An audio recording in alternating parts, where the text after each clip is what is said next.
When you think of the term movie magic, there's few elements of the filmmaking process that are as synonymous as makeup and special effects. The colors and prosthetics that can change an actor into a completely different person or species. The puppets and models that create monsters, aliens, robots, and all sorts of creatures that spring from pure imagination. And in the entire history of special effects, there are few creators as incredible and influential as Stan Winston.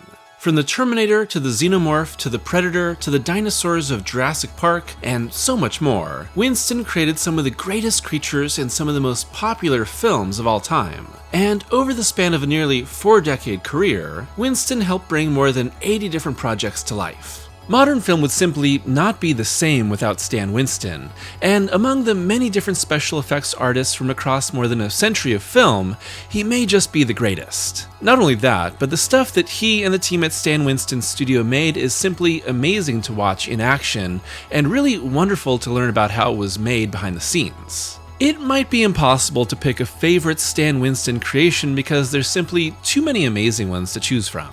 From humble beginnings to some of the best practical effects to ever grace the screen, to a career cut too short and a legacy that still remains, this is Stan Winston, film's greatest effects artist.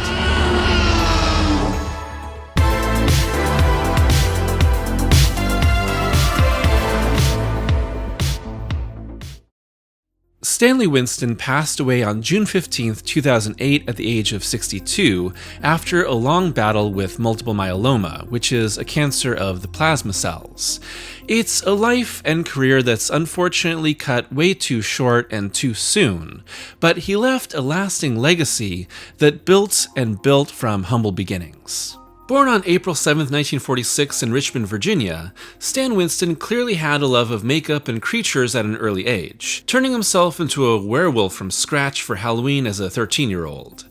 And like a lot of other creators who grew up around the same time, Winston attributed movies like The Wizard of Oz, King Kong, and the Universal Monsters with sparking an obsession with film in his childhood. I would see every science fiction and fantasy movie at the theaters, and later I'd watch them on television over and over again, said Winston. I was a huge fan of the Walt Disney films. I never missed a Disney cartoon. But I especially loved the old horror movies with their fantastic monsters. Those obsessions led to Winston expressing himself through tons of different artistic outlets, sketching monsters, staging marionette puppet shows and magic acts, and taking private art classes. However, Stan's parents always saw his art as a hobby and encouraged him to become a dentist. But after a year of college, Winston changed his major to fine art with a minor in drama at the University of Virginia. Slowly, you can see the artist becoming the special effects creator that would define his career. At first hoping to become an actor and struggling through a variety of jobs alongside his wife Karen, who would be by his side for the rest of his life. All the while, Winston still had a deep passion for art and makeup, heading up the Virginia Players makeup department while in college. But interest became a career when Winston saw one movie, the original Planet of the Apes in 1968, sparking the realization in him that makeup could be his way into a film career. It would be a way to be a part of that creative process and make a living. I had a wife now, I'd soon have a son, and that work ethic and sense of responsibility my parents had instilled in me demanded that I provide for them. My practical side and my need to do something creative all came together in that one thought. Maybe I could be a makeup artist. Winston's journey would lead him to the International Alliance of Theatrical Stage Employees Makeup Apprenticeship, with Winston selected after quickly putting together a portfolio of photos showcasing makeup on himself and his friends, with the apprenticeship giving him 3 years and 6,000 hours of training at Disney under makeup veteran Bob Schiffer. With his career underway, our artist would officially launch Stan Winston Studio, which would go on to make some of the biggest films of all time, but in 1972 was just the garage of Winston's home in Encino, California. Like most people working to break into the industry from nothing, Winston's early years are filled with small projects that most people don't talk about today, but they really did help him break into a larger film career because of the sheer quality of his work. Winston at first primarily did freelance work doing makeup for game and variety shows, establishing connections with TV executives and other makeup artists to keep the jobs coming. Soon, Winston landed his first film job, working on the TV movie Gargoyles in 1972, at first creating rubber masks for background creatures, and then doing the creature makeup for the film's lead gargoyle when its actor and the other makeup artist couldn't get along. It was his first big break, but Winston didn't let himself get walked all over by producers, demanding he get screen credit for his makeup or else he'd leave the production. And honestly, I absolutely love this. It's a pushback that the industry needed after decades of devaluing the special effects contributions of artists and their endless hard work. Winston would continue to advocate for that recognition, and in turn, more artists would be recognized in the industry. "I always had a lot of pride in my work," said Winston. "I knew it was important to the process of making movies, to the process of an actor creating a character, and I wanted the credits to reflect that. I saw it as an art form, and I felt it should be given its due as such. Of course, part of it was my ego, my desire to be a star. I'd failed as an actor, I'd given up the respect I would have been afforded as a doctor or a lawyer. I had a lot of arrogance, I admit it, but I believe my arrogance helped to elevate this work and give it the status it has today." Winston was quickly rewarded for his demands, going on to win the Emmy for Outstanding Makeup for Gargoyles. From there, Winston went on to several more TV projects like the autobiography of Miss Jane Pittman, where he worked and won another Emmy, side by side with fellow makeup legend Rick Baker under the tutelage of Dick Smith, who had majorly advanced old age makeup with the use of small individual face prosthetics instead of a full mask, as well as sillier horror fare like The Bat People and Dracula's Dog, and a television game show called Masquerade Party, where Winston's makeup hid the identities of celebrity guests. All the while, Winston dreamed of working in film, with the artist breaking in with The Man in the Glass Booth in 1975 and W.C. Fields and Me in 1976. Still, Winston continued in TV throughout the 70s, with his work on Jane Pittman making him the go-to choice for black actors, as the artist toiled away on creating authentic black skin tones in his prosthetics that looked just right under studio lights. Roots, in particular, the massive ABC miniseries, was his biggest undertaking yet, with Stan saying that due to a lack of budget, he was essentially a one-man makeup studio for a massive group of actors, creating face casts, sculpting, making appliances, applying them on set, and much more round the clock with little help, so the epic story could age its actors appropriately. The Wiz in 1978 in particular is a real showcase for Winston's work at the time, with the creator designing many different characters and beginning to use more mechanical devices to animate creatures. At this point, Winston was still primarily operating as a makeup artist, but the lines between makeup and effects began to blur around here. In looking back at his career, Winston was pretty candid in discussing his attitude and ego in his early years, demanding more money and more credit for his work, and also being a huge ball of stress. For some, it made Stan hard to work with, but it seems as though he mellowed over time. There were some benefits to young Stan's hard-headed demands, however. Many other artists credit him with legitimizing modern movie makeup, resulting in better pay and better credit. And Winston campaigned hard for the Academy Awards to create an annual Best Makeup Oscar instead of a special category that was awarded whenever they wanted. And that eventually did happen, with the first ever Best Makeup Award going to Rick Baker for An American Werewolf in London in 1982, beating out Winston's work for Heartbeeps. Heartbeeps has really wild robot makeup that uses delicate gels to create an artificial look, but you really can't beat American Werewolf. Afterward, Winston would enter into his most prolific and influential career. Overall, I would say the 80s through the first half of the 90s is filled with the work that most people know Winston for, and that are some of his greatest creations, and really are the reasons why I wanted to make this video in the first place. The next stage of Winston's evolution was actually sparked by a film he had nothing to do with at all, The Dark Crystal in 1982. Made by famous puppeteer Jim Henson, who I'd love to cover in a video, a TV making of documentary showed Winston how the man who made the Muppets had innovated new approaches to puppeteering to bring this dark fantasy world to life. And once he understood, Winston, self-admittedly, stole from him shamelessly. Now, Stan was ready to move beyond simply turning people into new beings through makeup, and instead start creating brand new creatures from whole cloth. The first step on the journey? John Carpenter's The Thing.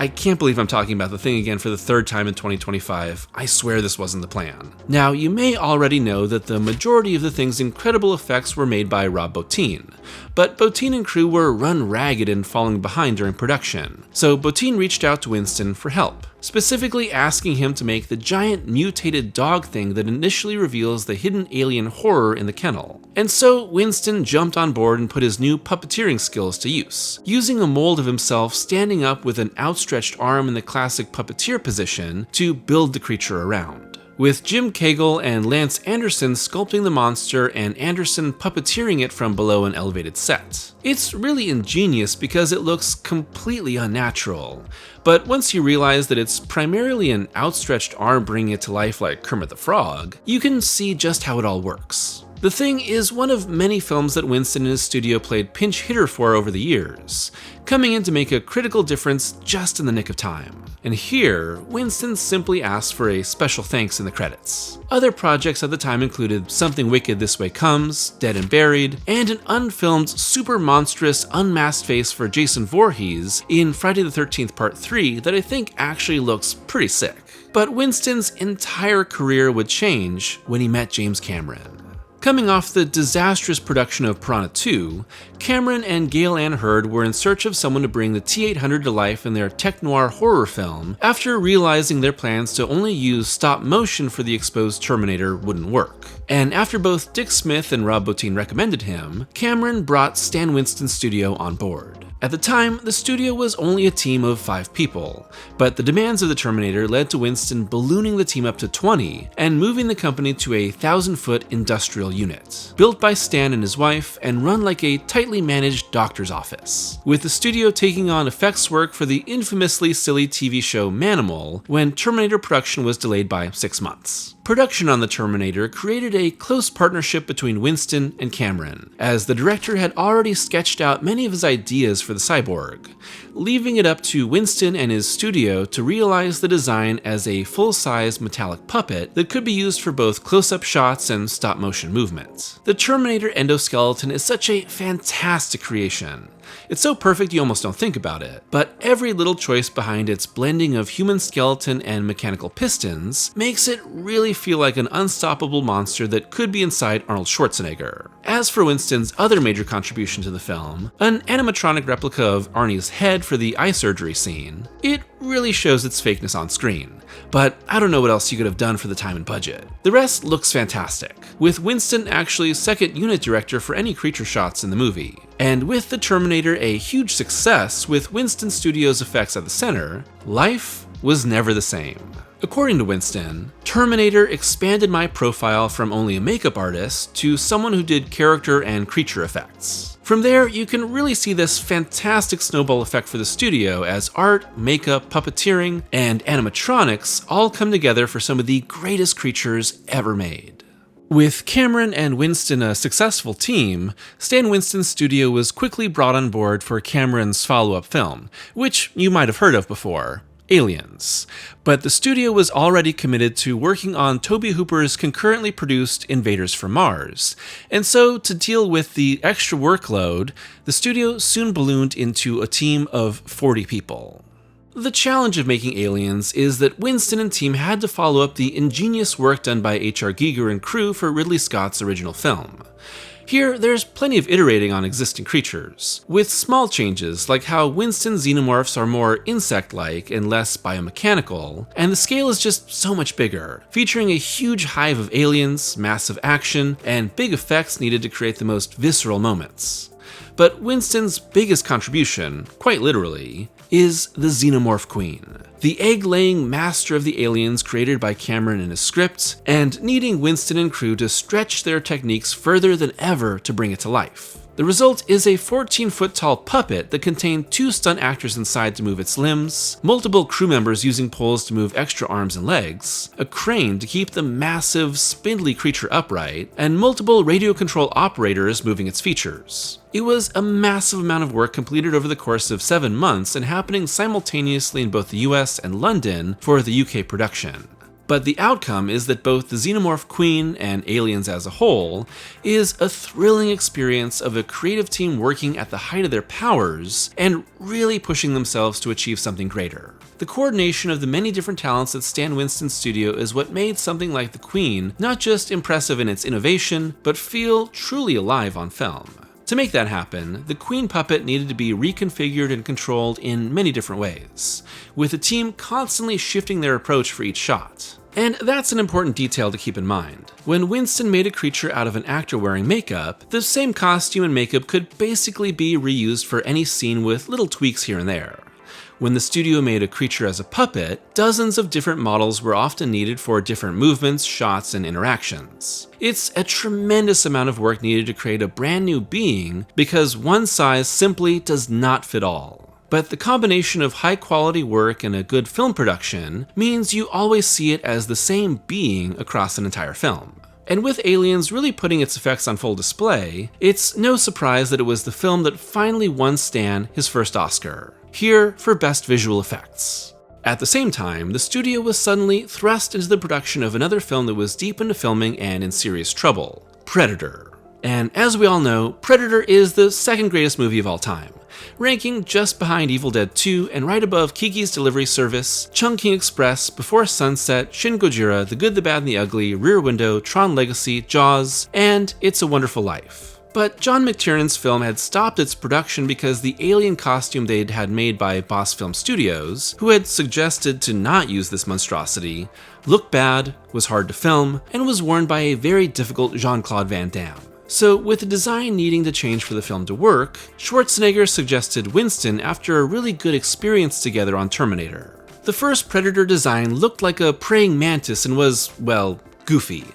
In its place, Winston and a small team within the studio designed what I think is one of the all-time best movie aliens. And they did it all in only 6 weeks. Winston himself sketched the design, taking inspiration from a painting of a Rastafarian warrior in producer Joel Silver's office, and a suggestion from James Cameron on a long flight that mandibles would be cool. The other challenge was to accommodate 7-foot 4-inch tall actor Kevin Peter Hall and a highly demanding jungle action shoot, resulting in a humanoid creature instead of a puppet. A man in a suit works just fine as long as you connect the character's mythology as humanoid, as an alien man, said Winston. Man in a suit only denotes the technology that got you there. As long as it doesn't look like a man in a suit, it doesn't matter if that's the technology you use. As time went on, Winston took on more and more of a supervising role instead of being a hands-on designer or sculptor. Still, his approach, philosophy, and feedback made everything that came from the studio feel like the product of a cohesive vision. And Stan Winston's studio continued to grow, moving to Van Nuys for an even bigger studio that would expand by slowly buying adjacent properties and growing, eventually reaching 40,000 square feet and taking on bigger projects like Predator 2, with its wild weapons and multiple aliens, Edward Scissorhands, transforming a pre-wine vampire Johnny Depp into a doll-like reinterpretation of Frankenstein's monster, and concepts for Jan de Bont's unmade Godzilla that I think looks really cool. But I don't think it gets much better than the incredible back-to-back-to-back work on Terminator 2 in 1991, Batman Returns in 1992, and Jurassic Park in 1993.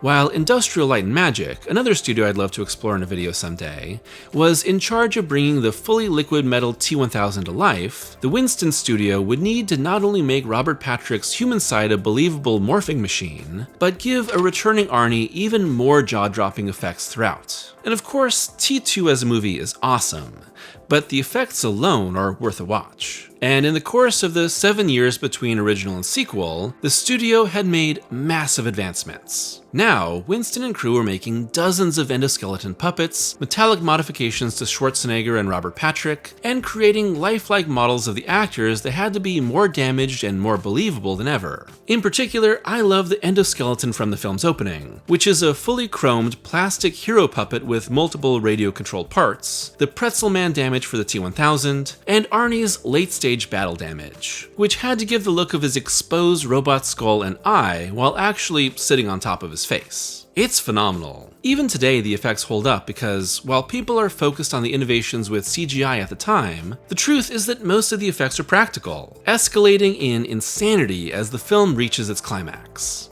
Everybody who looks at Terminator 2 now thinks that it was all done with CG, and that's fine with me, as long as they watch the movie and enjoy it, said Winston. But nearly all of those Liquid Metal Man shots were done using our puppets. We created 300 separate effects for Terminator 2. It was the biggest show we'd ever done up to that time. As for Batman Returns, the studio's primary contributions were for the weaponized Penguin army and the villainous Penguin himself, with Winston personally sculpting the horrifying look for Danny DeVito, and in turn, really shifting the entire presence of the character. But nothing in Winston's entire career will ever really compare to the challenge and impact of the studio's next film, Jurassic Park. Soon after securing the rights to Michael Crichton's book, Steven Spielberg brought Stan Winston's studio on board, with artists creating concept art for the film and its in-progress script for a full year before they were officially hired onto the project. And it's a really good thing they had 3 years to work on it, because the size, scale, detail, and complexity of Jurassic Park is unlike anything the studio had ever done before. There are 6 different live-action dinosaurs made by the studio for Spielberg's film, each completely different from one another and meant for totally different actions. Some, like the sick Triceratops and the massive Brachiosaur, were mechanically simple but highly focused on being lifelike in close-up. The raptors were brought to life by suit actors inside bent over for lifelike movement alongside radio-controlled features. But nothing compared to the Tyrannosaurus Rex. When it came to designing the T-Rex and the rest of the dinosaurs, Winston's philosophy is really unique. Design the character of the creature first, and then figure out how to operate it. And after getting the Rex designed just right as a small maquette, it was blown up to a 20-foot-long full-scale model made from 3 tons of Roma clay and built over the course of 16 weeks by 10 sculptors. The mechanical armature puppet that was made from that mold was powered by massive hydraulics, which were then covered by foam rubber and lifelike painted skins. It's a huge undertaking, but getting the T-Rex made was just the start of the battle. Filming the animatronic in a downpour caused the foam rubber to absorb massive amounts of water and become hundreds of pounds heavier than the effects team anticipated.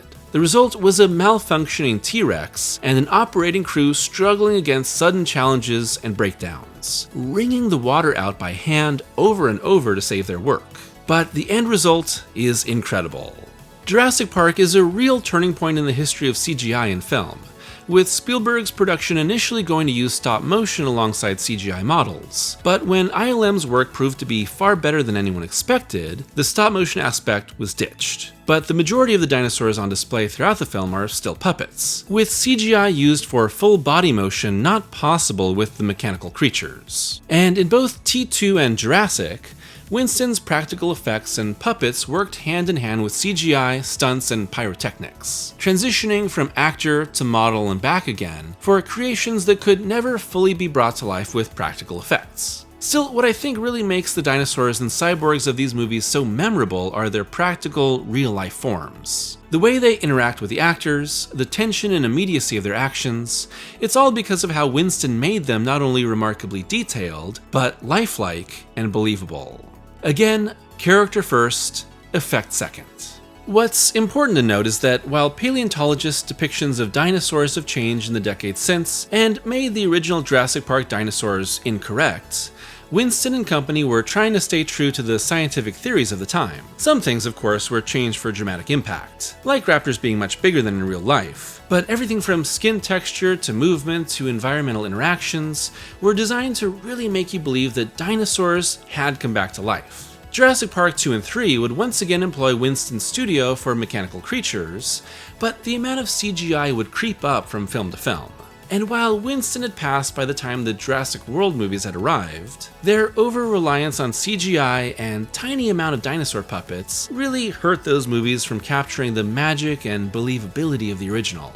And while it may not have as big of a reputation as his other projects, I have to give special mention to Pumpkinhead from 1988, Stan's first time as a feature film director. Initially offered the script by producer and madman Dino De Laurentiis to be the special effects head, Winston asked to be the director after helping with more and more shot compositions in other films, with Winston also fleshing out the script before filming. With Winston focused on directing, the task of creating the main creature was given over to the rest of his studio. And despite only having a $3 million budget, I think Pumpkinhead looks really good. It's a solid, low-budget horror movie that has a lot of pathos, alongside its really cool central monster, which Winston shoots very well alongside a great Lance Henriksen. Unfortunately, the film didn't do well in theaters because its production company, DEG, went bankrupt during post-production, but became successful enough on home video to warrant sequels that Winston wasn't involved in. Unfortunately, Winston's directorial follow-up, A Gnome Named Norm,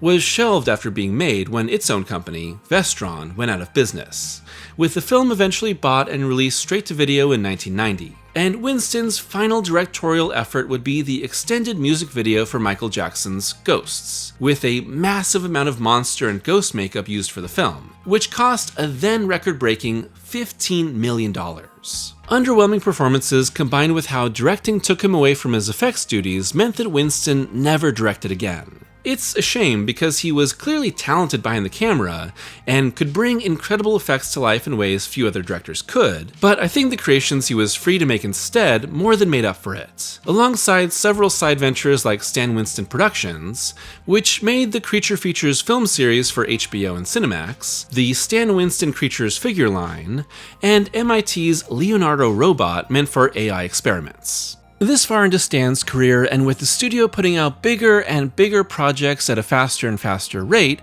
I think it's important to highlight some of the members of the studio that lasted for almost its entire existence and really made these projects possible. Shane Mahan, special effects creator, creature designer, and puppeteer. Lindsay McGowan, creature effects supervisor. John Rosengrant, effects supervisor and designer. Richard Landon, character effects mechanical designer. And Mark Crash McCreary, concept artist and production designer.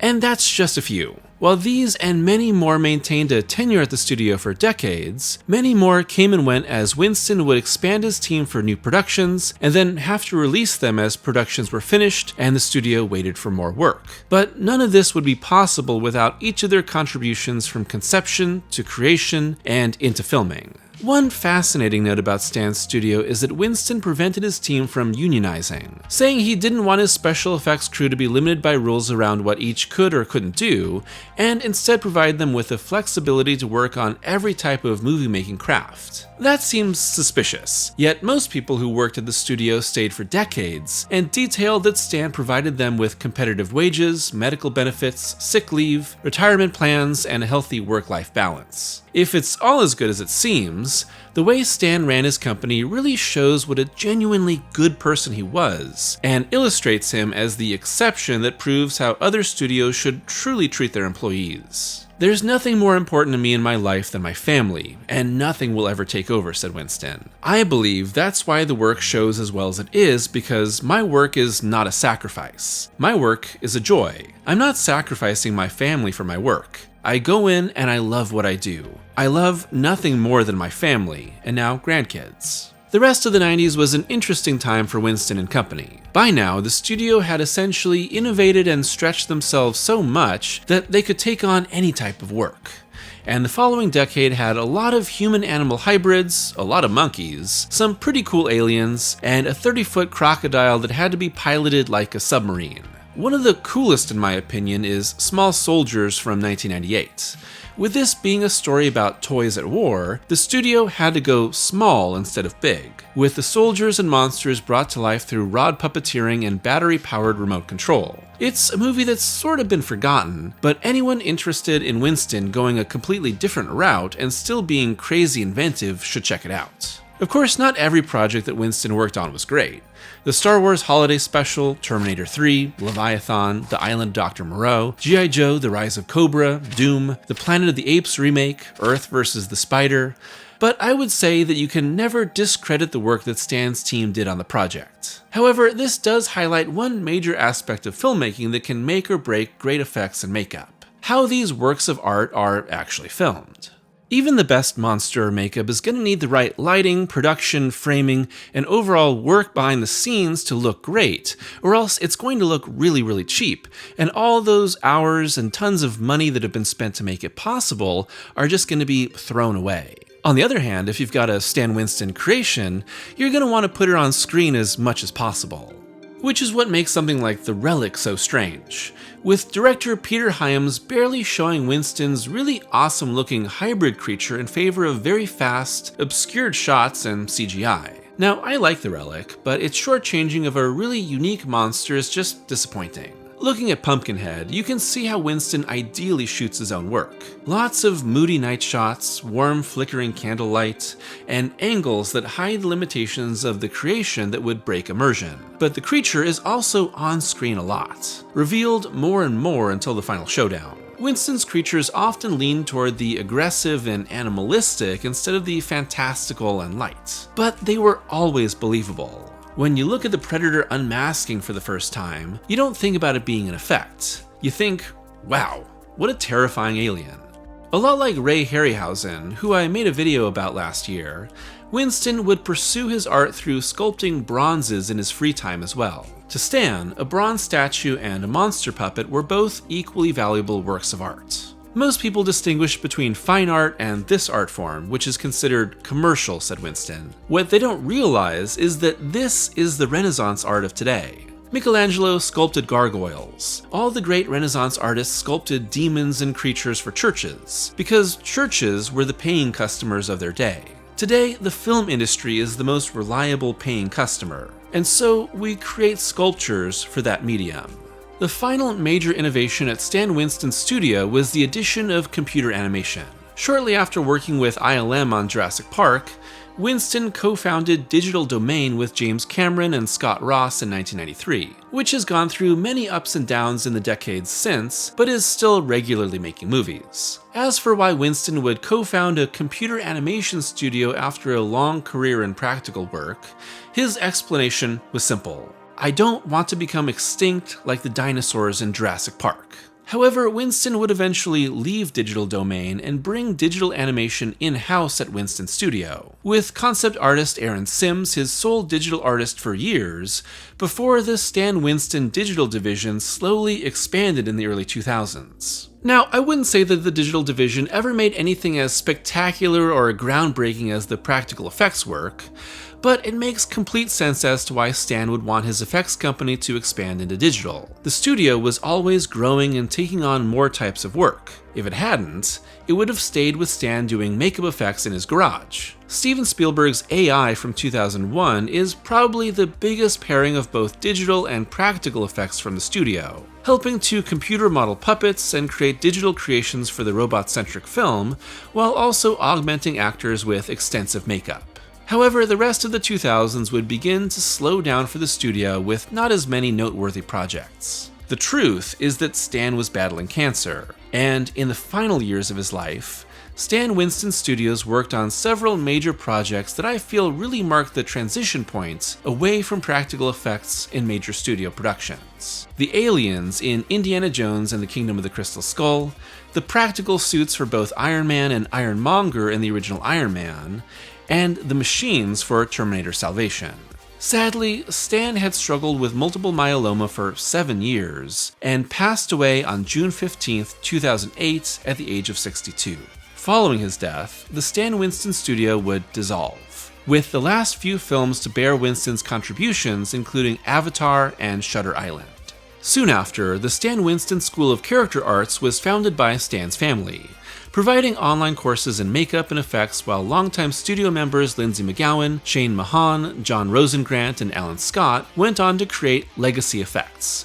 Looking back at the effects made by Winston in his studio, it's almost impossible to choose a favorite creation because there are just so many wonderful creatures, effects, and moments across a span of 40 years. Everyone has their own favorites, but personally, some of my favorite Winston creations include the Predator from both the original and sequel, the Xenomorph Queen, and the Spinosaurus. Another of my personal favorites, and a movie that I've mentioned in a lot of videos, is The Monster Squad from 1987, which brings together the classic Universal monsters for a modern team-up movie. The challenge was that it wasn't a Universal film, meaning that the studio had to create new interpretations of Frankenstein's monster, Dracula, the Wolfman, the Mummy, and the Gill-Man that were close to their classic designs, but different enough to avoid a copyright lawsuit. For Winston, it was clearly a dream come true, with Stan sketching each monster design for his team to sculpt. By this point, Winston rarely sculpted or painted himself, but he actually worked on painting the monster because of his passion for the creatures that helped inspire his career. I genuinely love these designs, with the Gillman and the Wolfman's transformation in particular standouts that really exemplify the more aggressive, slightly darker tinge of the Winston approach. There's this stunning detail and life to them that balances out their fantastical nature and allows them to have an incredible presence on screen that you fully buy into. Stan was looking for organic ways to make these rubber, metal, and plastic creations come to life, and he saw it as performance rather than as robotics. When you were puppeteering for him, he wanted you to be in the state of mind of an actor even though you're only creating the movements for one portion of this character, said former studio member Alec Gillis. You had to also think of it as an orchestra that comes together to create an emotion. He would talk in those terms rather than get bogged down with servo motors. Stan showed me that most successful performance characters are done by people who are artists and performers, and the support people are the engineers. And I think, in the end, that's what really set Winston apart in the world of visual effects. It's not just his magnificent imagination or his commitment to a level of quality that often put other studios to shame. It's this lifelike aspect to the creations made by him and the many, many talented people at his studio over the years that stands out above the rest. The movies may have aged and the sequels may have drained the franchises dry, but the effects and creations of Stan Winston have never been in doubt, remaining remarkable all these years later. "I don't do special effects," said Winston. "I do characters. I do creatures." By the end of his career, Winston and his team had been nominated for 10 Oscars and won 4, shifting back and forth between Best Makeup and Best Visual Effects for Heartbeeps, Aliens, Predator, Edward Scissorhands, Terminator 2, Batman Returns, Jurassic Park, The Lost World, and AI.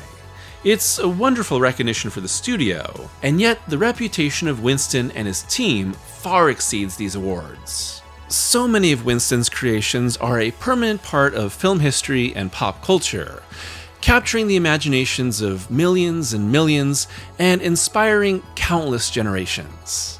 And in reflecting on Winston's career, creations, and contributions to film both on screen and behind the scenes, I believe that Stan Winston truly was the greatest special effects creator of all time. A true artist and innovator who will live on forever, as long as his art stays with us.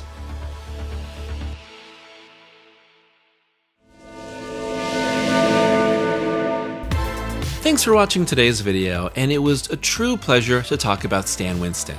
If you're anything like me, and I know I am, then you probably have been deeply impacted by a lot of the films that Winston worked on over the years. Jurassic Park, The Terminator, The Predator, there's so many that I just absolutely love, and I'm sure that you love them too, and at the heart of them is Winston's creations. I really love digging into Winston's career, his effects, the team behind all of those movies, and the work that went into making some of the most amazing creatures and effects you've ever seen on film. Like I said, I have my own personal favorites, but it's just so hard to choose between the many creations made by Stan Winston's studio.